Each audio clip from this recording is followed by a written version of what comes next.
एक कविता छोटी सुनाना चाहता हूँ। समय मांगता मोल मुक्ति का, देगा कौन मांस की बोटी। ये रामधारी सिंह दिनकर की कविता है। समय मांगता मोल मुक्ति का, देगा कौन मांस की बोटी। पर्वत पर आदर्श मिलेगा, आओ खाएं घास की रोटी। और चढ़े असो पर सेक रहे हो नीचे नीचे रोटी नीचे कर भाले को। चढ़े असो पर सेक रहे हो रोटी नीचे कर भाले को। खोज रहा है देश आज भी अपने उन रण के मत वालों को, अपने उन रण के मत वालों को। हुआ गर्म खून, क्योंकि नरसिंहानंद का खून बहुत गर्म है भाई। किसी हिंदू का कैसा ही खून हो, मेरा खून बहुत गर्म है। बहुत खुशी होती है, बहुत आशीर्वाद देता हूँ बच्चों को। मैं इन बच्चों के कारण बहुत सुखी और संतुष्ट होकर मरने जा रहा हूँ। नमस्कार, हिंदुस्तान प्रथम झलक में आप सभी का स्वागत है। आज हम हैं डासना माता मंदिर में। आपको पता होगा, अभी पीछे कुछ दिन पहले यति नरसिंहानंद सरस्वती महाराज जी ने एक बयान जारी किया था मोहम्मद को लेकर। उस पर काफ़ी विवाद हुआ था और अमानतुल्लाह खान का भी एक वीडियो जारी हुआ था और ट्विटर पे भी उसने अपील की थी कि सर तन से अलग धड़, मतलब इनकी कोई लैंग्वेज है, मुझे नहीं आती वो चीज़, ना मैं बोलना चाहता वो चीज़ें। इस तरह का बयान हुआ था, तो कई जगह पर FIR भी करने की कोशिश की थी। हिंदू संगठन ने अपने तरीके से की थी, अमानतुल्लाह ने अपने तरीके से की थी। तो इसी को विषय को लेकर हम आए हैं आज डासना में गुरुजी के पास। हर हर महादेव गुरुजी। हर हर महादेव मेरे शेर, हर हर महादेव मेरे बच्चे। बहुत खुश रहो बेटा। गुरुजी, ये जो आपने बयान दिया था, ये कहीं पे पढ़ के दिया था, क्या था, किस बात को लेकर दिया था? नहीं, देखिए ये क्या है कि ये मोहम्मद की जो सच्चाई है सारी दुनिया को बताने के लिए मैंने ये बयान दिया था। और बयान नहीं दिया था, मैं तो प्रेस कॉन्फ्रेंस कर रहा था। प्रेस कॉन्फ्रेंस की बातें थी जो वो लोगों ने वायरल करी, ठीक है। और मुसलमान उससे नाराज़ हो गए। असल में मुसलमान इसलिए नाराज़ हो गए कि कहीं सच्चाई दुनिया के सामने ना आ जाए। अगर इस्लाम की सच्चाई दुनिया के सामने आ जाएगी तो दुनिया इस्लाम को समझ जाएगी और फिर उनके खिलाफ हो जाएगी। तो उनका केवल एक ही तरीका है कि कोई अगर उनका सच को बताने की कोशिश करता है तो वो उसका कत्ल कर देते हैं। और ये केवल उनका तरीका नहीं है, दुनिया में जो भी डाकुओं का, जो भी लुटेरों का, जो भी बदमाशों का गिरोह होता है वो ऐसे ही ट्रीट करता है। अगर कोई बदमाशों के गिरोह की सच्ची सूचना किसी को देता है तो बदमाशों का गिरोह उसे अपना दुश्मन मानता है और उसे कत्ल कर देता है। तो जब इस्लाम की सच्ची बातें हमने लोगों को बताई तो वो लुटेरों के गिरोह नाराज़ हो गए। ये अमानतुल्लाह खान, ओवैसी जैसे लोग, और ये ओवैसी नहीं, सारे हैं, नोमानी हैं, कासमी हैं, मदनी हैं, बुखारी है, ये जितने भी हैं नाराज़ हो गए। और हर मस्जिद से हमारे कत्ल का फतवा उन्होंने तय कर दिया कि हमारा सर तन से जुदा और तन सर से जुदा। गुस्ताख रसूल की एक सज़ा, जो आप कहना नहीं चाहते मैं बता रहा हूँ। वो कहते हैं गुस्ताख रसूल की एक सज़ा, सर तन से जुदा, तन सर से जुदा। तो वो अब हमारा उन्होंने कह दिया है। इनाम भी तय हो गया है, मारने वाले कौन है ये भी तय हो गया है, और कौन कौन से हथियार, सब कुछ तय हो गया। उनका नया जन्म होगा तो मुझे डरने की क्या ज़रूरत है इसमें। डरते वो हैं जिन्हें कब्रों में गड़ जाना फिर कभी उठना नहीं है।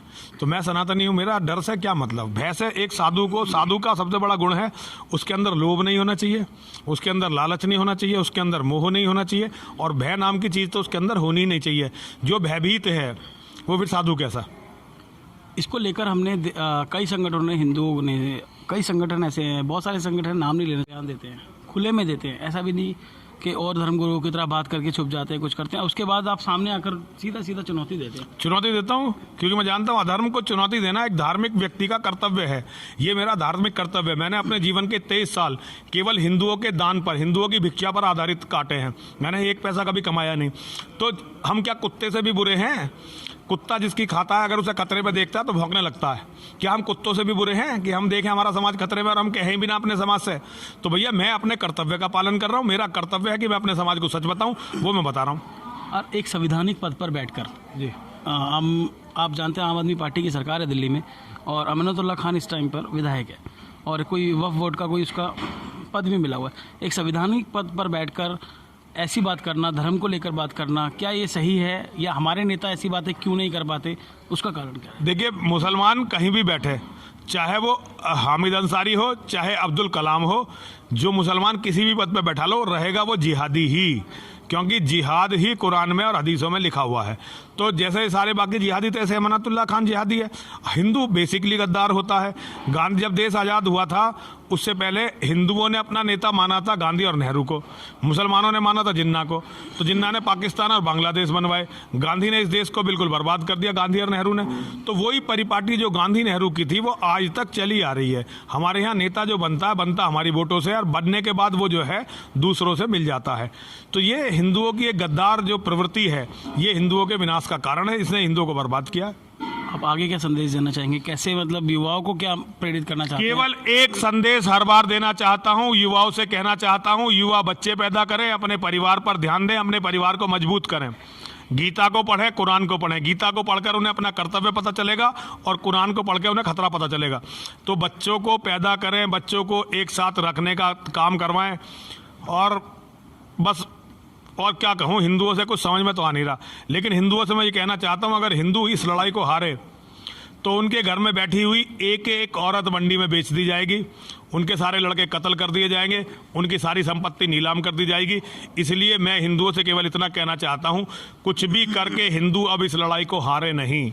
अगर हिंदू इस लड़ाई को हार गए तो ये बहुत बुरा होगा, न केवल हिंदुओं के लिए बल्कि संपूर्ण मानवता के लिए। एक सवाल और लास्ट का मेरा रह गया, अभी आपने थोड़े दिन पहले सुना होगा, शायद उसको काफ़ी अभी इस बात को दबा दिया गया है सरकार की वजह से, कैसे बीच में अलग देश की मांग उठी थी, आपको पता होगा कि हम इतने करोड़ हो चुके हैं और हमें एक अलग देश दे दिया, हमारी लड़ाई खत्म, हम आपसे लड़ना नहीं चाहते। नहीं, वो किसी मूर्ख ने उठा दी। इस्लाम का जो लक्ष्य है 2029 में भारत का प्रधानमंत्री बनाना है। अगर 2029 में एक बार भारत का प्रधानमंत्री मुसलमान बन गया तो धरती की कोई भी ताकत, ना इस देश का बंटवारा होगा ना कुछ होगा, सब कुछ मुसलमानों को वैसे ही चला जाना है। आज तक का इतिहास गवाह है कि एक बार राज अगर मुसलमानों के हाथ में आ गया, ये तो अंग्रेज इस देश से आकर मुसलमानों को खत्म कर गए, अगर अंग्रेज इस देश में नहीं आए होते तो ये देश आज तक इस्लामिस्तान हो चुका होता। लेकिन आज हमारे नेता इसे जो है बरकरार नहीं रख सके और अब इतनी दुर्गति हिंदुओं की होने वाली है कि जिसकी कोई हद नहीं। तो मेरा हिंदुओं से केवल इतना ये है, कहना है कि हिंदू जरा संभलें और अपने आप को बचाने का प्रयास करें। गवर्नमेंट की तरफ से आपको प्रोटेक्शन वगैरह कुछ मिली है? देखिए, नाम मात्र की सुरक्षा है, लेकिन उससे कोई फर्क नहीं पड़ता। मेरे शेर काफी सक्षम है, मेरे शेर मुझे बचाने में सक्षम है और मैं खुद भी लड़ने में सक्षम हूँ। ऐसी बात नहीं हो, मैं अपने आप में बहुत सक्षम हूँ। कोई भी नहीं होगा तो अब इस्लाम के जिहादियों से सीधी टक्कर लेंगे और जो होगा देखा जाएगा। ठीक है गुरुजी। एक कविता छोटी सुनाना चाहता हूँ। समय मांगता मोल मुक्ति का, देगा कौन मांस की बोटी। ये रामधारी सिंह दिनकर की कविता है। समय मांगता मोल मुक्ति का, देगा कौन मांस की बोटी। पर्वत पर आदर्श मिलेगा, आओ खाएं घास की रोटी। और चढ़े असो पर सेक रहे हो नीचे नीचे रोटी नीचे कर भाले को। चढ़े अश्व पर सेक रहे हो रोटी नीचे कर भाले को। खोज रहा है देश आज भी अपने उन रण के मत वालों को, अपने उन रण के मत वालों को। भारत माता सनातन धर्म पुकार पुकार कर योद्धाओं को पुकार रही है, लेकिन आज सनातन धर्म का दुर्भाग्य है, यहाँ योद्धा बचे ही नहीं है। शायद योद्धा खत्म हो गए तो अब सनातन धर्म भी खत्म होगा। अगर बचना है तो योद्धा पैदा करने पड़ेंगे। जब तक योद्धा पैदा नहीं होते, जब तक आशा की कोई किरण नहीं। इस बार मुझे आशा की किरण दिखाई दी है। मेरे बच्चे मेरे सम्मान के लिए लड़े हैं, तो हो सकता है वो लड़ना सीख जाएं और हो सकता है मेरा बहता हुआ गर्म खून, क्योंकि नरसिंहानंद का खून बहुत गर्म है भाई, किसी हिंदू का कैसा ही खून हो, मेरा खून बहुत गर्म है। तो नरसिंहानंद का बहता हुआ खून बदलाव लाएगा, एक सनातन क्रांति की शुरुआत होगी और सनातन धर्म विश्व विजयी होगा, ये मेरा विश्वास है। तो ठीक है गुरुजी, लेकिन एक बात पूछना चाहूँगा, जैसे आपके ऊपर अभी पिछली बार भी यहाँ का एक विधायक था, हमने भी रिपोर्टिंग की थी यहाँ पर, आपने देखा होगा उसने सीधा सीधा चैलेंज किया था, बोर्ड उतार देंगे, ये कर देंगे, वो कर देंगे।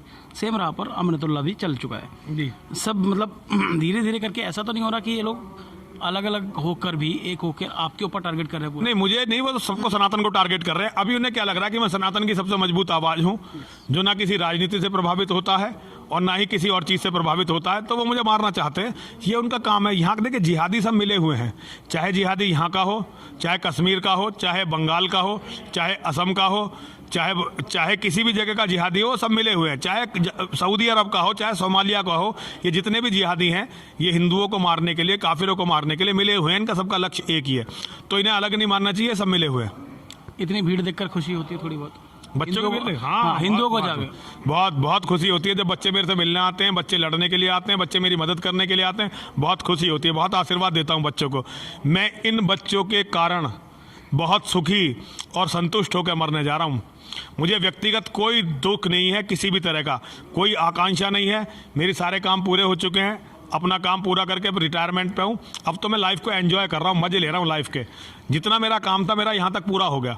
अब जो यहाँ आते हैं ना, सबको गाली देता हूँ और खुद मजे लेता हूँ, पूरे मजे ले रहा हूँ जिंदगी के। कोई जैसे सभी को अपने घर में एक बुजुर्ग चाहिए होता है, सनातन को आप नहीं चाहिए क्या? नहीं, मेरी देखिए, सनातन को बुजुर्ग चाहिए जैसे सिक्की को तेग बहादुर चाहिए। सनातन को बुजुर्ग चाहिए जैसे सिक्की को 4 साहिबजादे चाहिए। सनातन को बुजुर्ग चाहिए जैसे सिक्की को बंदा बैरागी चाहिए। जैसे संभाजी महाराज मराठों को चाहिए, सनातन को उसी तरह के बुजुर्ग चाहिए ना। घर में बैठा कर पूजा करने से क्या होगा? मैं तो हमेशा जीवित रहूंगा। अगर मान लो मेरा जो है कल को बलिदान हो जाएगा तो मेरी हमेशा उम्र फिर इतनी रहनी है और मैं हमेशा रहूंगा लोगों के दिलों में। इसी को अमरता कहते हैं। अमरता इसी को कहते हैं कि आदमी लोगों के दिलों में अपनी जगह बनाकर चला जाए। और मैं ये चाहता हूँ, माँ और महादेव मुझे इसका मौका दे। मैंने बहुत संघर्ष किया इसके लिए। इससे डर का माहौल नहीं पैदा होगा हिंदुओं के अंदर? नहीं भाई नहीं, बलिदान से नहीं होता। अगर कुत्ते की मौत, मैं जितने जिद से लड़ रहा हूँ और आज अगर मैं मारा गया तो हिंदुओं में जुनून पैदा होगा, डर नहीं पैदा होगा। डर किसकी मौत से होता है? जो कुत्ते की मौत मर जाते हैं। और जितने धर्माचार्य मरेंगे ना, उनके मौत से डर का माहौल पैदा होगा। मेरी मौत से जुनून पैदा होगा, क्रांति पैदा होगी। ये क्रांति कमलेश तिवारी से शुरू हुई। देखिए, हाँ, तो कमलेश तिवारी के बाद हमने बोलना शुरू किया ना। हम उस झंडे को आज तक, हम कमलेश तिवारी का तो बदला ले रहे हैं। कमलेश तिवारी हमारे छोटे भाई थे, हमारे शिष्य थे। आज भी हम कमलेश तिवारी का ही बदला ले रहे हैं। कमलेश तिवारी के जीते जी हमने कभी एक लाइन रसूल के बारे में बोली नहीं थी। जिस दिन से कमलेश तिवारी का बलिदान हो गया उस दिन से हम चिल्ला चिल्ला के बोल रहे हैं। मैं तो कमलेश तिवारी की लड़ाई को ही जारी रखे हुए हूँ। कमलेश तिवारी और मेरे में अंतर नहीं है। जिस रास्ते पर कमलेश तिवारी जी गए मैं उसी रास्ते पर जा रहा हूँ। और नरसिंहानंद के बाद, अच्छा, कमलेश तिवारी से गलती हो गई थी। गलती ये हो गई थी, मैं उनसे कहता था कि हम जो गरीब लोग हैं, छोटे लोग हैं, हम राजनीति करने के लिए नहीं बने। राजनीति बड़े लोगों का खेल है। तिवारी जी इस बात को समझ नहीं पाए, माने नहीं। इसीलिए उनकी मौत के बाद इतना जुनून नहीं आया लोगों में जितना मेरी मौत के बाद आएगा। और देखना, हिंदू खड़ा होगा लड़ने के लिए, मरने के लिए, मिटने के लिए और शत्रु को मारने के लिए। हिंदू खड़ा होगा और हम जीतेंगे। लेकिन मुझे नहीं लगता गुरुजी कोई ऐसा बलिदान अब होगा, क्योंकि अब काफ़ी चीज़ें बदल रही हैं, काफ़ी चीज़ें चेंजेस आ रहे हैं, बहुत सी चेंज आ रही हैं। हमें नहीं लगता। आपको ऐसा क्यों लगता है? नहीं, क्योंकि मैं इस्लाम को जानता हूँ ना। तो इसका मतलब आप ये बताना चाह रहे हैं कि इस्लाम मजबूत है हमसे ज़्यादा? इस्लाम हमसे ज़्यादा जब हम जाग रहे हैं तब तो हम मजबूत हो सकते हैं। इस्लाम हमसे ज़्यादा कभी भी मजबूत नहीं था। यही मैं- वो कभी भी दिलेर नहीं थे। लेकिन वो सबसे बड़े शिकारी हैं दुनिया के। वो किसी का भी शिकार कर सकते हैं। उनसे लड़ने के लिए उनका गिरोह है। हमारे पास कोई गिरोह नहीं है। गिरोह से कौन लड़ सकता है? गिरोह से या तो सरकार लड़ सकती है या कोई गिरोह लड़ सकता है। गिरोह से और कोई नहीं लड़। अगर बदमाशों का एक छोटा सा भी गिरोह हो तो उसे या तो सरकार मारेगी या कोई दूसरा गिरोह मारेगा। लोगों की कितनी भीड़ हो, उसे मार नहीं सकती। तो इस्लाम एक गिरोह है। इसे या तो गिरोह खत्म करेगा कोई दूसरा या सरकार खत्म करेगी। सरकार, अब भैया उसके बारे में आप मुझसे ज़्यादा जानते हो, सरकार के बारे में कहूँ क्या। और हिंदुओं का गिरोह कोई अभी है नहीं। लेकिन मेरी मौत के बाद मेरा खून हिंदुओं के गिरोह बनाएगा। मेरे बच्चे हथियार लेके खड़े होंगे। उनकी समझ में आएगा कि नेता उनका केवल वही बना रहे हैं, C2SO4। महिलाओं के लिए क्या?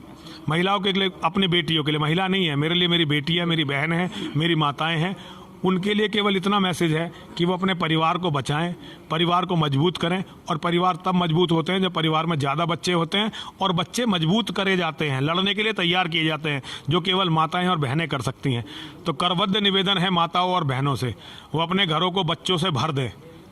अपने घरों को बच्चों से भर दें ताकि कोई भी विपदा, कोई भी आपदा सनातन को ख़त्म न कर सके। बहुत बहुत धन्यवाद। हर हर महादेव, हर हर महादेव, हर हर महादेव, हर हर महादेव।